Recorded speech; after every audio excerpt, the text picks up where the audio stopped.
அவரு அப்படின்னு சொல்ற திமிருக்காக சொல்லல. அந்த ஒரு பெண்ணை கூட முன்னாடி வச்சு பார்க்க முடியும் அப்படின்ற பெருமை கிடைச்சது இந்த இடத்துல மட்டும்தான். அப்ப யோசிச்சு பாருங்க, இது ஒரு கார் இல்ல, 2 கார்கள் இல்ல, 3 கார்கள். ஃபர்ஸ்ட் பாத்தீங்கன்னா 11 லட்சம் மதிப்புள்ள நிசான் சன்னி. அதுக்கப்புறமா பாத்தீங்கன்னா இன்னைக்கு உலகத்தின் மிகப்பெரிய கோடீஸ்வரர்கள் பயணம் பண்ணக்கூடிய, நாங்க ரொம்ப கஷ்டத்துல இருக்கும் போது எங்க சொந்தக்காரெல்லாம் சொன்னாங்க, எவ்வளவு புண்ணியம் பண்ணிருக்கான் அவன் புருஷன், என்ன கடவுள் கூட கண்ணு இல்லையா, கருணையே இல்லையா, இப்படி ஆயிடுச்சு அவங்க லைஃப், அவ்வளவுதான் அவங்க லைஃப் முடிஞ்சு போச்சுன்ற அளவுக்கு தான் எங்களோட காதுகள்ல நிறைய வார்த்தைகள் விழுந்துச்சு. எப்பவுமே ஆறுதல் சொல்றன்ற பேர்ல நிறைய பேர் பயத்தை கொடுத்துட்டு போவாங்கல்ல லைஃப்ல, அந்த பயம் நம்மள அப்படியே என்ன பண்ணிடும், ஒரு மூலையில ஒதுக்கிடும். கரெக்டுங்களா? அப்படி இல்லாம இன்னைக்கு ஒரே ஒரு விஷயம் தான், கஷ்டம் வரும்போது திக்கட்ட உங்களுக்கு தெய்வம் தோணுன்னு சொல்லுவாங்கல்ல, நமக்கு எப்ப கஷ்டம் வருதோ அப்பதான், நம்ம குழந்தைக்கு ரொம்ப கஷ்டம் வந்தா அப்பதானே அந்த குழந்தைய தானே கேர் பண்ணி பாப்பாரு. அந்த நம்பிக்கை, இந்த கஷ்டத்துல நான் இருக்கேன், மேல இருக்கான்ல, ஃபீல்ட் ஒர்க் யார் பண்ண முடியும்? நான் தான் பண்ண முடியும். மிராக்கிள் யார் பண்ண முடியும்? அவன் தான் பண்ண முடியும். அவன் ஃபீல்ட் ஒர்க் எல்லாம் பண்ண முடியாது.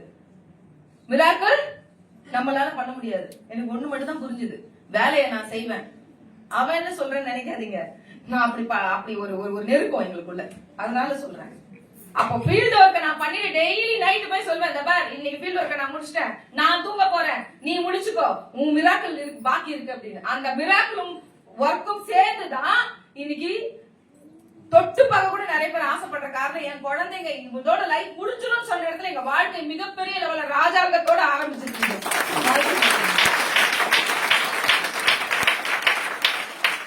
யோசிச்சு பாருங்க, லாஸ்ட் டைம் பாத்தீங்கன்னா தீபக் சார் வரும்போது ஒரு அற்புதமான ஒரு வார்த்தை சொன்னாரு, இன்னும் 10 வருஷம் கழிச்சு இந்தியா எப்படி இருக்க போதுன்னா, அப்படியே பயங்கர எக்ஸைட்டடா இல்ல, அது ரொம்ப பயமா இருந்தது.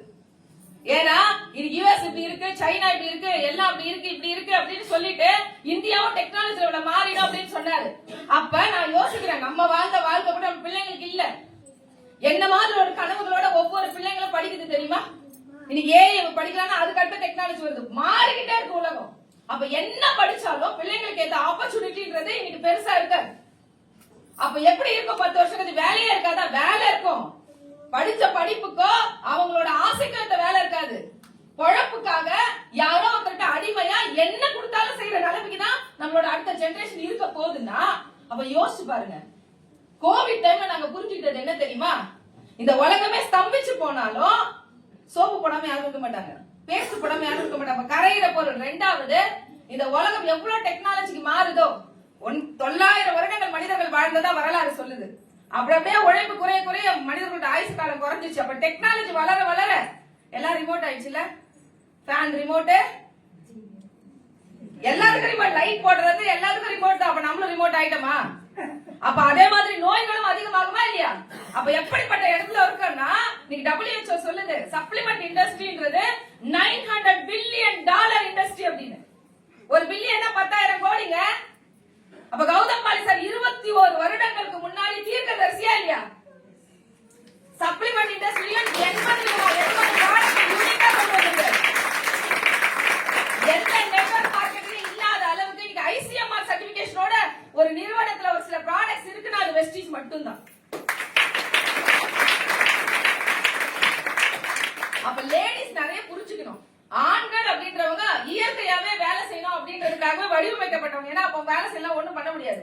ஆனா பெண்கள் எத்தனை பேர் ஒரு விஷயத்துல யோசிக்கிறோம், நம்ம பிள்ளைங்க எதுனாலும் அம்மா கிட்ட தானே சொல்லுவோம், ஆசையா கஷ்டம்னாலும் எதுனாலும் எல்லாம் அம்மா கிட்ட சொல்லுவோம். அப்ப யோசிச்சு பாருங்க, நம்மளோட பசங்களோட ஃபியூச்சர் உண்மையிலேயே ரொம்ப சிறப்பா இருக்கணும்னா ஒரு பெண்ணும் முடிவு பண்ணி இந்த 1 இயர் நான் டெடிகேஷனா இங்க என்ன நடக்குதோ அந்த இடத்துல நான் இருப்பேன் முடிவு பண்ணா இங்க எல்லாருக்கும் அந்த வெற்றி தானே உங்களுக்கும் இருக்கு.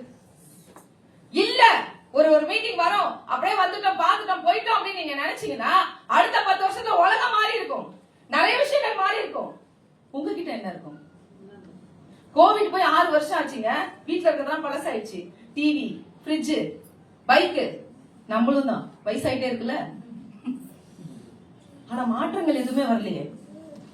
இன்னையில இருந்து மாறணும் அப்படின்னு ஆரம்பிச்சா எவ்வளவு பெரிய இண்டஸ்ட்ரி, இது எத்த அளவுக்கு.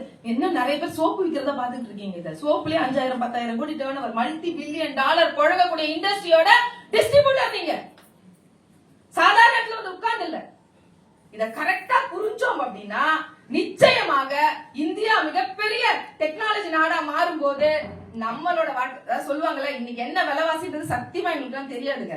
அரிசி என்ன விக்குது, வெங்காயம் என்ன விக்குது தக்க தெரியாது. காசு வந்தா அதான் எதையாவது நம்ம மாத்த முடியுமா?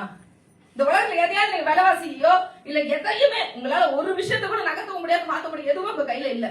ஒன்னே ஒண்ண மாத்த முடியும், ஒன்னே ஒண்ண மாத்த முடியும்.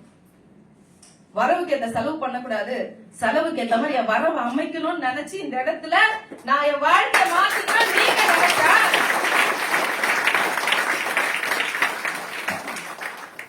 வரவுக்கு ஏத்த செலவு பண்ண முடியாதுங்க. அந்த காலத்துல வரவுக்கு ஏத்த செலவு பண்ணவங்களோட வாழ்க்கை மாறல. ஆனா ஒரு அப்பா நினைச்சாரு, எனக்கு வரவு வருது செலவு ஆகுது, ஆனா என் பிள்ளைக்கு பக்கத்துல இருக்க இடத்த வாங்கி போட்டா ஒருவேளை அவங்கள ஃபியூச்சர் நல்லா இருக்குமா, அப்படி வாங்கி போட்டவங்களோட பிள்ளைங்களோட லைஃப் நல்லா இருக்கா, நல்லா இருக்கு. அப்ப இன்னைக்கு நீங்க திங்க் பண்ணீங்க அப்படின்னா அடுத்த 10 வருடத்துல இந்த இந்தியா டெக்னாலஜியா மாறும் போது நம்மளோட வருமானம் நம்ம பிள்ளைங்களுக்கு எப்படி இருக்கும் தெரியுமா? அது நம்மளோட பென்ஷன் மட்டும் இல்ல, நம்ம பிள்ளைங்களுக்கு அடுத்த வாழ்க்கைக்கான, அடுத்த அவங்களோட ஃபியூச்சருக்கான ஒரு மிகப்பெரிய ஆதாயமா ஒரு அம்மாவா நீங்க இருக்கணும், ஒரு அப்பாவா நீங்க இருக்கணும். அதுக்கான ஒரு அற்புதமான வழி அது மட்டும் இல்ல நம்ம தமிழ்நாட்டுல இருக்கும். நான் ஆந்திராலாம் போகும்போது ஒரு விஷயத்த மட்டும் பாத்துட்டு வருவேன். என்ன தெரியுமா? பயங்கரமான கூட்டம் இருக்கும். 5000 பேர், 10,000 பேர், 20,000 பேர்லாம் கூட்டத்தை கூட்டுறாங்க. ஆனா இங்க RS ராஜன் சார் கொடுக்குற அந்த அறிவும் நாலேஜும் அங்கெல்லாம் கிடையாதுங்க.